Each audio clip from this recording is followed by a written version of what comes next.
پاکستانی فوج نہیں ہے، یہ جرنیل نہیں ہے، یہ پراپرٹی ڈیلر ہے۔ اور پراپرٹی ڈیلروں نے کون سی جنگیں لڑی ہیں کبھی؟ پراپرٹی ڈیلروں کی اور آڑتیوں کی اور دلالوں کی ذہنیت آپ جانتے ہیں کیا ہوتی ہے؟ وہ جرت، وہ بہادری، وہ دلیری، وہ وطن پرستی، وہ زمین پہ خطے پہ مر جانا، لٹ جانا، خون بہا دینے والی سوچ اور نظریہ پاکستانی فوج سے ختم ہو چکا ہے۔ پراپرٹی ہے، صرف اوپر کرپشن نہیں ہے، نیچے سپاہی صوبدار کو پیسے دے کے چھٹی لیتا ہے۔ رشوت اتنی فوج کے اندر گھس چکی ہے۔ پاکستانی فوج نہیں ہے، یہ جرنیل نہیں ہے، یہ پراپرٹی ڈیلر ہے۔ اور پراپرٹی ڈیلروں نے کون سی جنگیں لڑی ہیں کبھی؟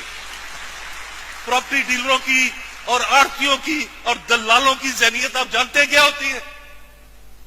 وہ جرت، وہ بہادری، وہ دلیری، وہ وطن پرستی، وہ زمین پہ خطے پہ مر جانا، لٹ جانا، خون بہا دینے والی سوچ اور نظریہ پاکستانی فوج سے ختم ہو چکا ہے۔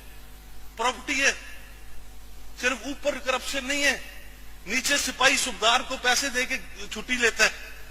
رشوت اتنی فوج کے اندر گھس چکی ہے۔ پاکستانی فوج نہیں ہے، یہ جرنیل نہیں ہے، یہ پراپرٹی ڈیلر ہے۔ اور پراپرٹی ڈیلروں نے کون سی جنگیں لڑی ہیں کبھی؟ پراپرٹی ڈیلروں کی اور آڑتیوں کی اور دلالوں کی ذہنیت آپ جانتے ہیں کیا ہوتی ہے؟